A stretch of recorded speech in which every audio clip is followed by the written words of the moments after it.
என் அன்பு மக்களுக்கு டிடியின் வணக்கம். எல்லாரும் சூப்பர் ஹாப்பியா நலமுடன் இருக்கீங்கன்னு நினைக்கிறேன். கம்போஸ்ட் தொட்டியில் இருக்க காய்கறி கழிவுகள் வேகமாக மக்கணும் அப்படின்னா அதற்கான பராமரிப்பு நம்ம கரெக்டாக கொடுக்கணும்.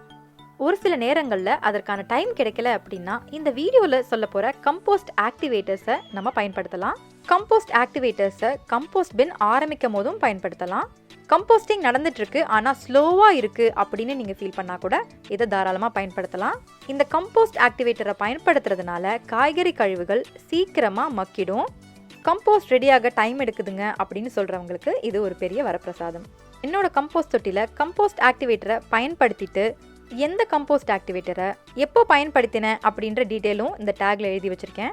இதுக்கப்புறமா இருக்கிற ரிசல்ட், அதாவது காய்கறி கழிவுகள் எந்த அளவுக்கு மக்கி இருக்கு, மாதுளம் பழம் போல திக்கா இருக்க பொருட்கள் எல்லாம் மக்கி இருக்குதா, மண்புழுக்கள் உருவாகியிருக்கா, நான் என்ன கம்போஸ்ட் ஆக்டிவேட்டரை பயன்படுத்தினேன், வேற என்னென்ன ஆப்ஷன்ஸ் உங்களுக்கு இருக்கு அப்படின்ற எல்லாத்தையுமே நம்ம இந்த வீடியோவில் பார்க்கலாம்.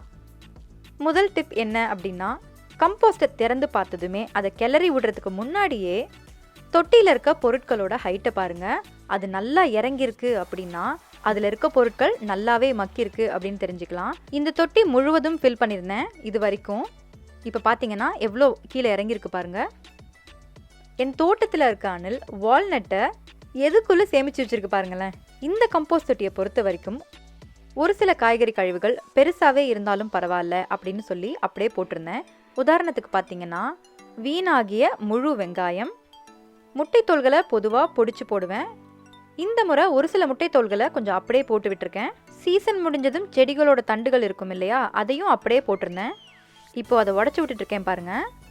நல்லா சாஃப்ட் ஆயிடுச்சு, ஆனால் மக்களை, ஏன்னா எப்படி பார்த்தாலும் இதெல்லாம் கொஞ்சம் டைம் எடுக்க தாங்க செய்யும்.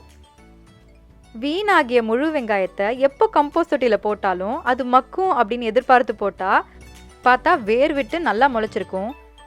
அடுத்த முறை இது எடுத்து பேசாமல் ஸ்ப்ரிங் ஆனியன் வளர்த்துடலாமா அப்படின்னு ஒரு யோசனை வச்சுருக்கேன். இந்த கம்போஸ்டில் பார்த்தீங்கன்னா புழுக்கள் நடமாட்டம் நல்லாவே இருக்குது, ஆனால் அடியில் போயிடுது. பாவம், அதை டிஸ்டர்ப் பண்ண வேணான்னு பார்க்குறேன். இந்த கம்போஸ்டில் சின்ன சின்ன குச்சிகள், செடியோட தண்டுகள், நொறுங்க உடைக்காமல் போட்ட முட்டை ஓடுகள், அப்புறமா வெங்காயம், 1-2 ஆனியன் தோல், இது எல்லாம் மட்டும்தான் முழுசாக மக்காமல் இருக்குது. மற்றபடி இப்போ சலிச்சு யூஸ் பண்ணால் கம்போஸ்ட்டை உடனே யூஸ் பண்ணுற மாதிரி தான் இருக்குது. இந்த கம்போஸ்ட் பின்னில் இருக்க பொருட்கள் பொறுத்த வரைக்கும் பராமரிப்பு அப்படின்னு பெருசாக எதுவுமே செய்யலைங்க.